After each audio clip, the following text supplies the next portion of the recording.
Are you good, screen? Yep. Alright. Okay, so we got the screen up, so that's a good start. We're like 1-on-1. Our first training, we had to kind of do demos without the screen, so we're off to a good start. Okay, so first off, you guys are probably like, why are you not up here talking about distros? You've been saying you're going to talk about distros for 2 months. What's going on? I just want you guys to know we're still working on it. Initially, we were going to train out on Kit Ticket and distros, but we found that you guys have a lot of different spreadsheets that you use, right?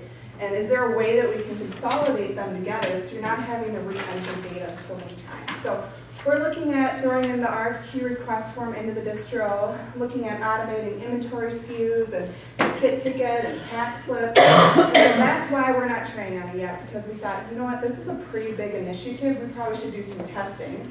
So we're going to test with a team, actually 2 teams, over the next couple weeks. And then the end of September, mid-September, we're going to train out with you guys. So just know it is still coming, but we wanted to have it a little bit more baked for you guys and only have to train you guys one time. So today, instead, we have a hodgepodge of a lot of different things that have come up that we're going to go over. So first, Diego is going to come up and talk to you guys about a new tool called First Look. Also about small format and using special ink. Ben is going to come up and talk about hub orders, some tips from production and some new functionality.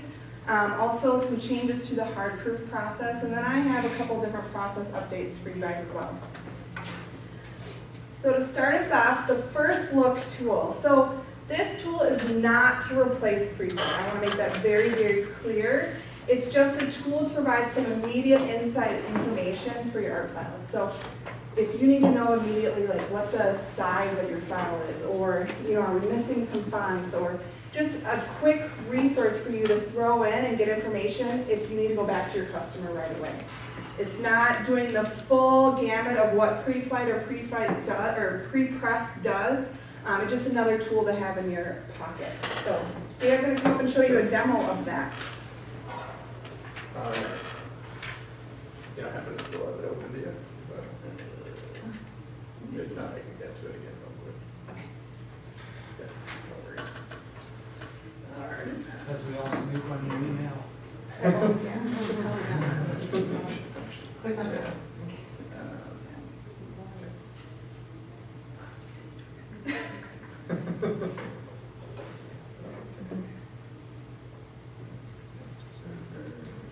Should still be oh, it's still open somewhere. There. That. Right there. And it looks like someone cleaned out the output.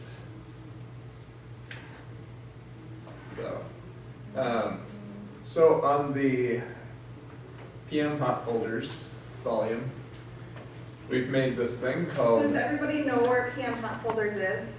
Everybody currently use?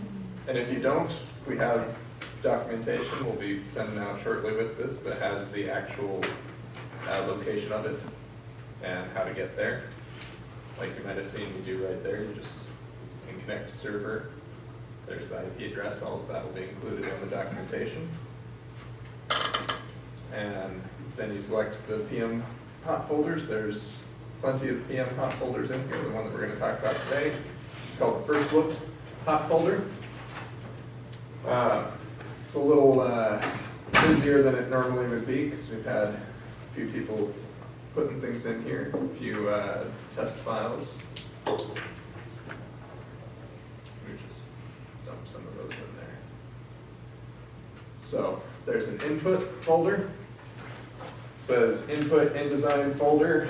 That doesn't have to be just a folder. That can be a zip file, like when you package something out of InDesign, or an AI or a PDF file. So you can take those, you drop them in there, and it will put them in output.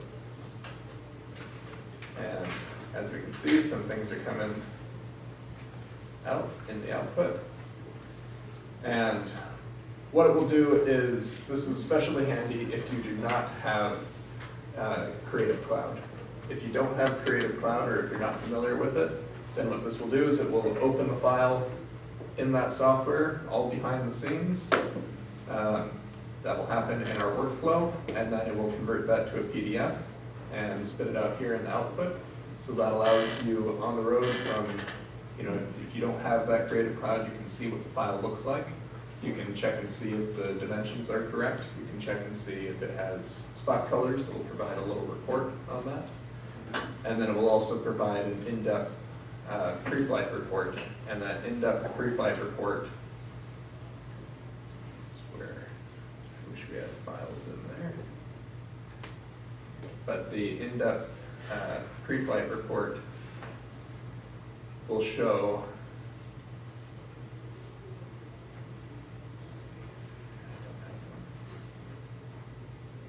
You don't have a PM going on? yeah. Last training, we had somebody dump it in, and we're like, oh, perfect, Yeah. this fits right in. They dumped one in, but then it looks like they cleaned that out. So you're gonna dump, Huh? Sure. you, or not a PDF, you're gonna dump it into things? Take a PDF and drop it in there. Have it open. Yep. Put it in the input and it will show you. What we got as soon as it comes to the Okay, output. put it in there. Okay. So you'll get a one-up preview. You'll get the pre-flight report. Pre-flight report's going to give things as detailed as ink coverage, low-res files, so you can see if something's low-res or not. If you drop in a InDesign file, it will check and see if all the fonts are included. It will check and see if all the images are included. So it will tell you if you're missing those things. So here's an example of, it took that PDF, it made this one-up visual. So then you get to see it, tells you the trim size, tells you any special colors if they're there. You have the pre-flight report Nice. that it comes up with. This, unfortunately, there's not a way to make it look any prettier for you. This generally has more information than you'd ever want, but it will tell you your page boxes. This is where it will tell you your ink coverage percentages. You can communicate that to estimating graphs. It will tell you whether things are in CMYK, RGB, what profiles it uses, if any.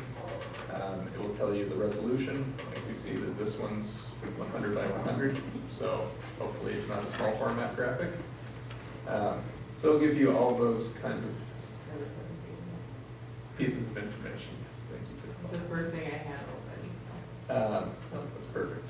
And there's a high res that it gives here, and that's for the purpose of being able to see all the graphics, to zoom in, check and see if you can visibly see if something's low res, if something looks off. That high res file though is not for sending into production. It's not for sending to prep.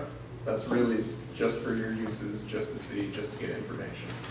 And then there's a low-res file, and the low-res file is in case you want to email something. The high-res might be too big for emailing, so there's a low-res that you can email back and forth to people. So again, it's not meant to replace any step of pre-flight or prep. It's just to make it so that you can be a little more informed.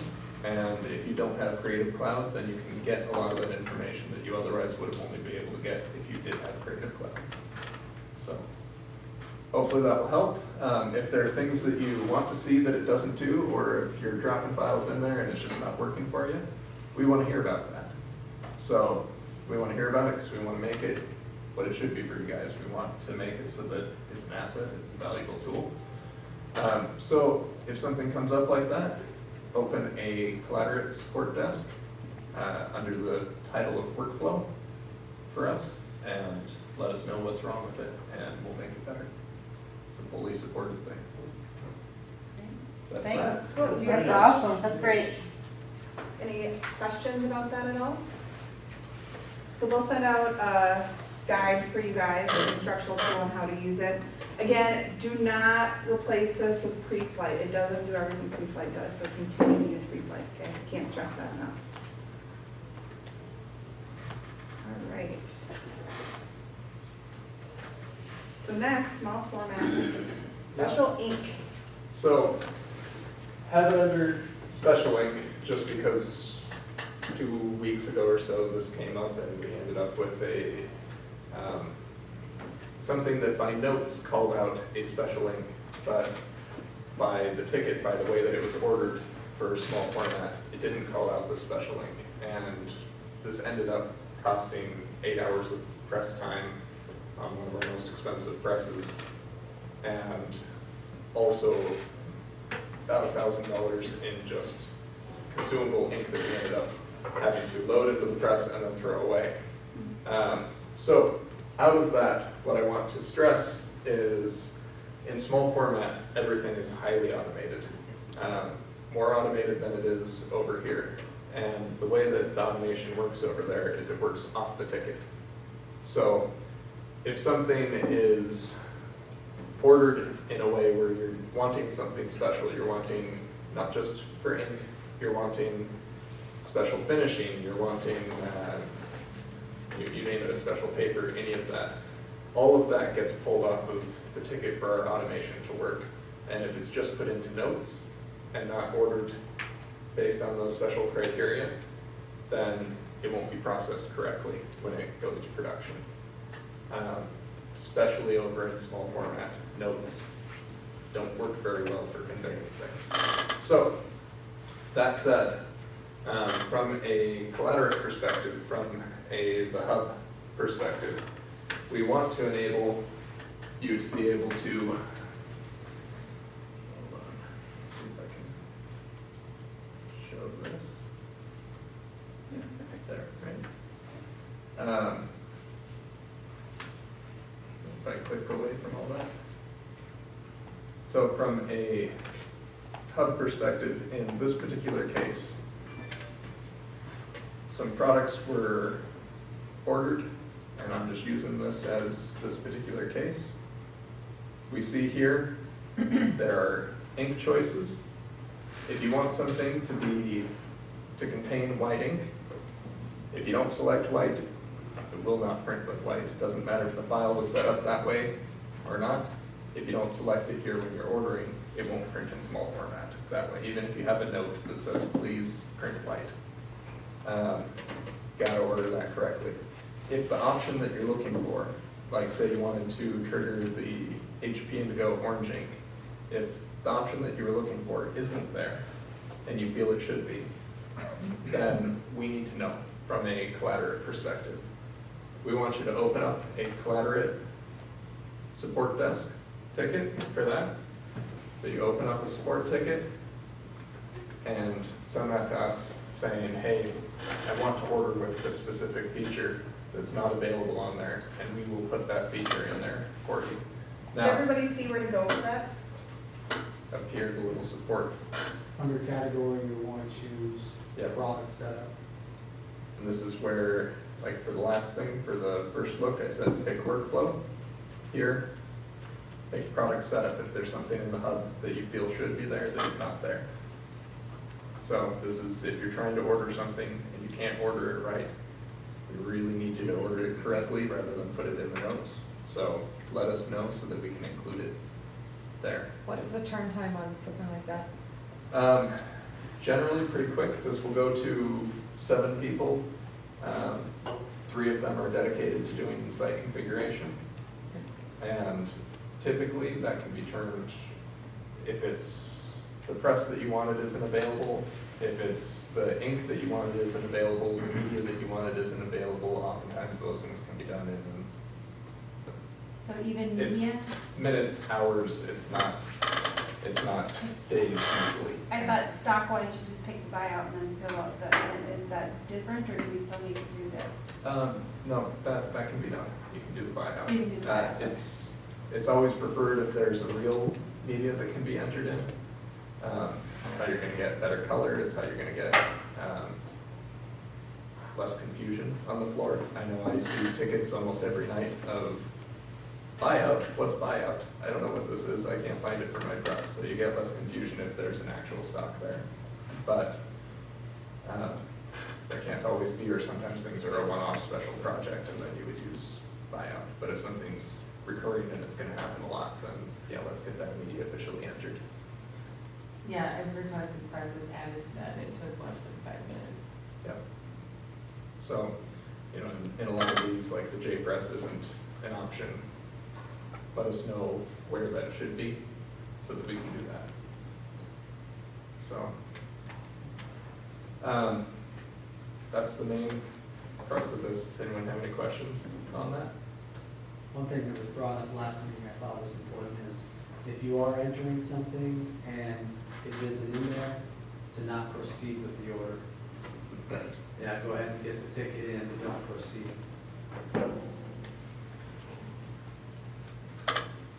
We can act quickly, we want to act quickly, because we want your job to go well through production.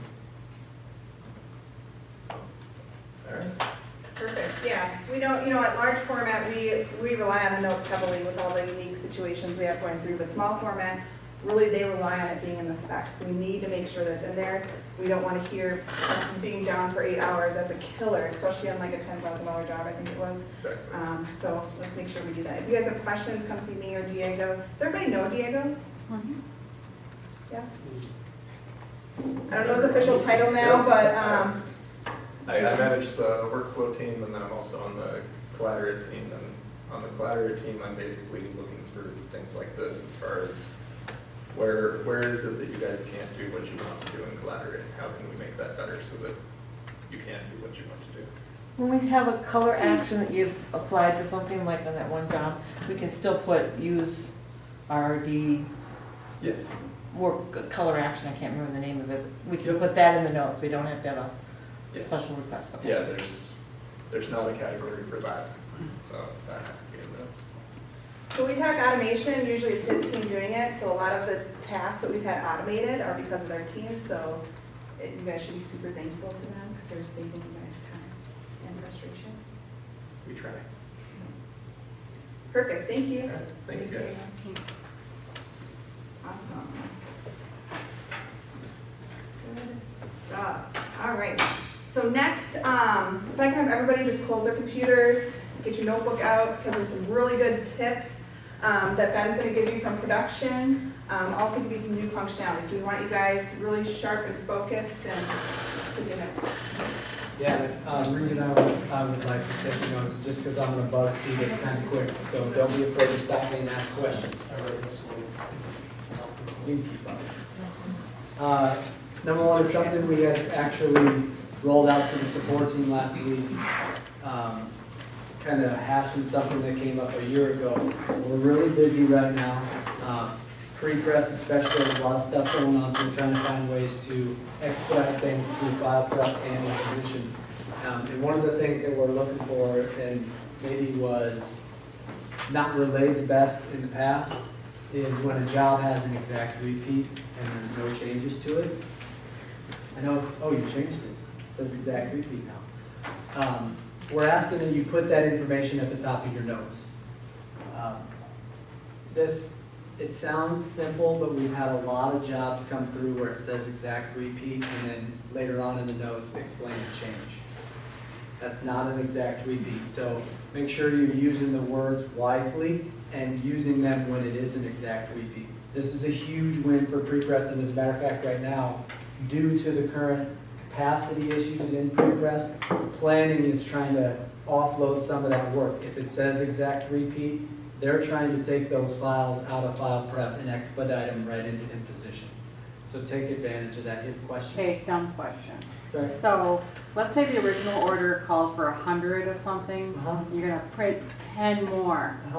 Is that an exact repeat? If you're changing the or- quantity, that's fine. It's still the same Same art. file. It's an exact reprint, exact repeat, just changing the quantity, that's fine. You can still take advantage of this. Okay, What we're asking though is that if, let's say it's like strips or something and you had like 10 strips and this time you want to reorder 4 of those 10, the art's going to need to change.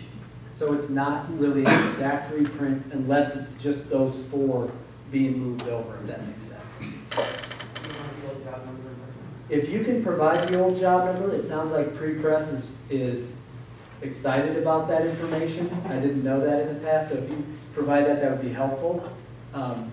I'm not 100% sure if it's really necessary, but it sounds like some of them really want that. I think they said they like it because they can, if it's already laid up on a sheet, sometimes they can go back to that job and just grab the layout instead of having to relay it out. Yeah, That's what and- they told us before. Another PM had mentioned that yesterday, that prep has asked for that. So if you have it, include it, that's helpful. Mhm, Smaller quantity. Second Yeah, tip. That's good. In the hub, when you're creating a job, always select your material first. I ran into this with several PMs over the last 30 days or so where you're getting weird errors or something, and when I go and try to recreate the issue, it just happens that you maybe pick the ink first. What's happening, as soon as you pick the material, it's already kind of funneling down the number of choices you can select. So always start with the material, okay? Third tip is file size errors. I know you guys have seen it, I've seen it a bunch of times where you go in, you select your substrate, you type in your size, and it should fit, but it says that it won't fit. And what I'm really referring to is things like, you're gonna run it on a 6120, but it's like 60 by 110. It's like estimating, planning, everybody said we're gonna run it on the 6120, but it's not gonna let you put it in that way. Because we're going inside the margins. You really, yeah, the margins are there for a reason. We don't want to actually take that away. 99.9% of the time that benefits us. The 0.1, where you're actually maximizing the sheet, we're not going to be able to account for that. So what we have seen is like different PMs doing different things, and we're trying to standardize it. Instead of making a fake size and selecting the correct material, we would prefer the correct size, and then you just select buyout. In the buyout description lists what the material was. Now you don't need a change order. Now you don't need to raise your hand and send an email. None of that information. Planning knows what to do, and the job can move on. Those three make sense to everybody? Can you just put in the normal material description in the bio area that you would have chosen when you wrote that? That's what I'm saying, yeah. Okay. Yep, just go So ahead. you don't have to like find the paste description and like all that? No, Okay. no. Also, production launched a new ticket within the last couple of days. You guys either have seen it or will see it soon. Raise it up a little bit. It's, we understand that we didn't get a whole lot of PM feedback, and we really feel that the production ticket was for production use.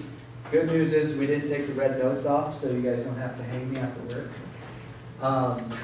That's still on there. Also, it's task-based. This is something that a lot of the PMs have been complaining and asking for is, hey, can we get some accountability on the floor? They're taking it from print to cut and it's not getting laminated, or they don't know it needs to go here or there and it's getting lost.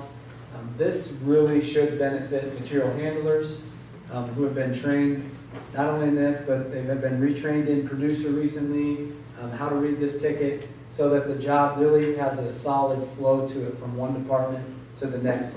This should be a huge win for production and you guys, obviously, as you watch stuff go through.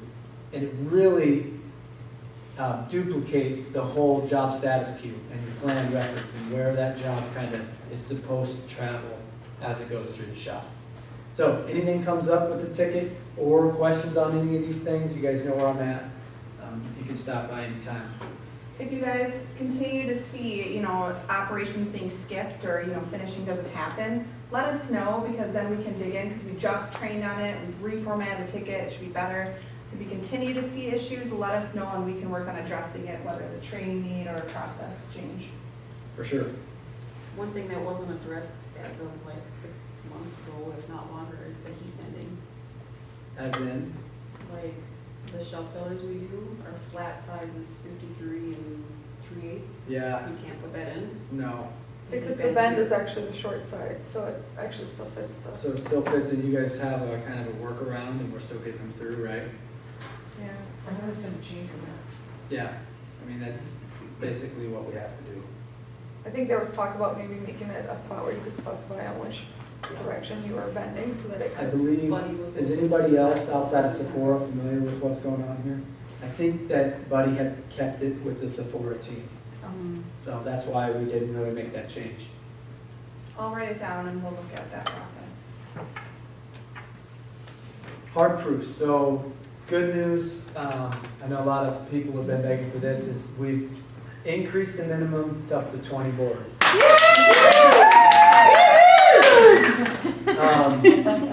out of 3. 2 out of 3 applaud for that one. So you no longer have to have a hard proof if you're at 11, 12 boards.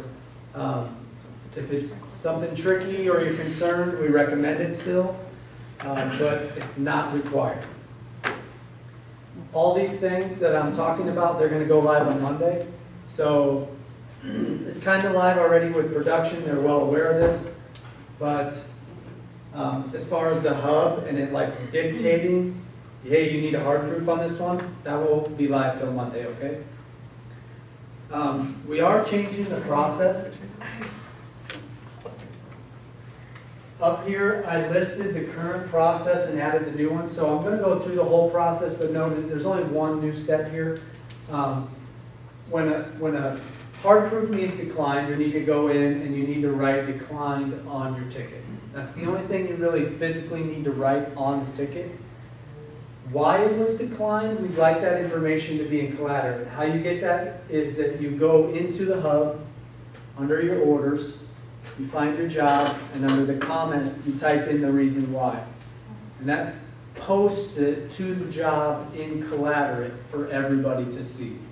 All right? And that's a current process that a lot of people are forgetting to do, and so pre-process spending a lot of time trying to figure out, like, why was this declined, what's going on, or if we can just get it in there, that's gonna really help them be able to get to the reason why faster. For the menu items, when you decline approve, can we add a line? There's like just a few options. Like you can either decline. Yeah. Like what if? When you decline something in the hub, Yeah, that is for the soft proof. right, but it just made me think of that. So if we Yeah. decline, like what if we don't want to provide a new file? It forces you to give a new file. What if it's just a change? You Like know, that's not really how, that's what it shows on your end, it's not really how it looks on the back end. it doesn't, It's okay. most important information is what you type in that note field, for soft and hard proofs. Why is it declined? Why is it declined? That is the most important part. Yeah, what is, I wanna capture this. Okay. So there is It something just is that's a little holding you to- confusing sometimes. Or Yeah, I that's- only, That's for the soft It proof. says to give a reason why you're declining, there's Yeah. only 2 options. Yeah, it says like the If file the uploaded, parameter- my art was right, the proof is not. Or the proof was bad. And then it says, yeah, There's- I'm So what are you providing art. requesting, like, what would be helpful to have So also? if it doesn't show up as an option on their end, so why do we need that option? Just Why- like no- That's my Yeah. point. Yeah. It really, we shouldn't have any options, We shouldn't because have there's options. thousands of reasons why we decline. Yeah, you have a So it would big be drop helpful down to take the menu. options off. yeah. Okay. then Yeah. And then just sort of write a note, rebuild. why you did it. Yeah, Oh, that's good feedback, that's that'd be great. good. So it's all about, so I'm referring to the hard proof decline, even though you were referring to I will soft take proof. that note down. That's okay. Yeah, no, I'll take it. So but make sure that we're still putting the notes in there, all right? That's not new, but it's often forgotten, so please practice that. Also, now we're asking you to go into the approval queue. When you approve your hard proof, if it's declined, there's now gonna be a decline button in there, all right? We really didn't want to include this. We wanted it to come from the Collaterate side, but it's just, we can't get to the development right now, so we're gonna put it into this queue. The decline button will show up on the far right-hand side. If neither of these buttons, approve or decline, are there, you're probably not signed in. Is there an So- opportunity later to have that, so that when we click decline, we can put our note there? It would be great, and we have considered that, and it may still come, but it's not here on Monday. Tuesday. You're actually trying to sound like Brad. Okay, sound like production, right? Okay, so after you go in there, you have wrote declined on the ticket, you have marked it declined in the system, and given us the reason why you're going to bring the ticket back to planning. But please note that if we can practice using this decline button and are successful with it, as well as the notes, the goal is for you to go in there, decline it, tell us why, and just throw the ticket away, right? So that it's automatically getting back into production without you having to babysit it into multiple departments and making sure it's moving forward. That's the goal with this change. So it sounds like we're adding a fourth step, but the goal really is to take a couple of the steps away, right? So everybody's gonna mark decline and put in their comments, so we can stop walking tickets around? I hope so. Okay. So we Good. don't need to email, I guess that's more soundproof. Can you decline, you used to have to email Ed, Dan, and Nope. Ty and tell them that you declined to approve. so it This was is the back. hard proof process. If Ed has a soft proof process in place, I would like you to bring that to her Okay. and I don't think you do have to some email. discovery on that. I don't want to try to, I think if you put a note in the hub, that's sufficient. Yes, you should put a Because note. originally that only went to the one person in pre-press. The last person that worked on it. And worked on it, that's the only one who got So the if that email. person is on vacation, then you're kind of waiting That's- until they came back. I think that's how, I don't have anything Yeah, that's stuck. I think that since- process changed, and so now if you put the comment in, it goes back into the queue. Queue, so we Yeah. just by hitting decline, it automatically shows up in the queue. Anybody can grab it, they click on it, that note's visible to them. Very similar to the hard proof now. When you hit decline, it's going to reset the records in your job status queue because the job really needs to start over, right? It's not only gonna reset it, it's gonna mark it like an amber color in your status queue as well as in the prep and planning queue. Hey, this was declined, it needs attention again, right? And hopefully we can get more urgency around these declined hard proofs to get them back into production. So that's really why that changing color is gonna help with that. So I know that was a request you guys brought up, so. this should be a big win. It'll stay amber until it's re-ripped and in position. As soon as it's ripped back out and the layout and info record is completed by prep, it's gonna turn off of amber, it's gonna go back to gray, basically because it's, the whole thing's not really declined anymore, it's back into the whole phase 2 type of thing. That's nice, because before we just stayed green all the way. Yeah, Here it's- kind of open. Yeah, you can be on your third revision or whatever, right? So this should be nice once we get this going. Also, Monday, we're introducing Color Critical. Do you want to pull up the hub? Color Critical, so in the past, or up till now, even right now, you go to the board calculator or the board product. In the top left, it lists 3 presses. It automatically picks the press, but you can hit the black button and override it, right? You're all familiar with that? Starting on Monday, that's going to go away. You'll no longer be able to override that. It was providing conflicting information.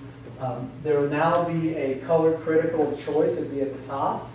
The default to no. Most jobs do not have color specifications. If it is color critical, you'll have a drop-down option, 2 options. One of them is this job had color work, or this job needs to match a previous run. Like I ran something just like it last week on the X, I need to run this one on the X because it needs to match it, whatever that case may be. We feel like those 2 options should capture all of the reasons something is color critical. I have one more. Do you have a third option? It should match the other parts on the job. Yeah. Yeah, I'll get to that in a moment. Okay, 'cause it's not preview. Once you select one of those 2 options, there'll be an automatically another choice will pop up with the device, and you'll need to select the device. The win here is that now with the device, you're being way more specific. You're not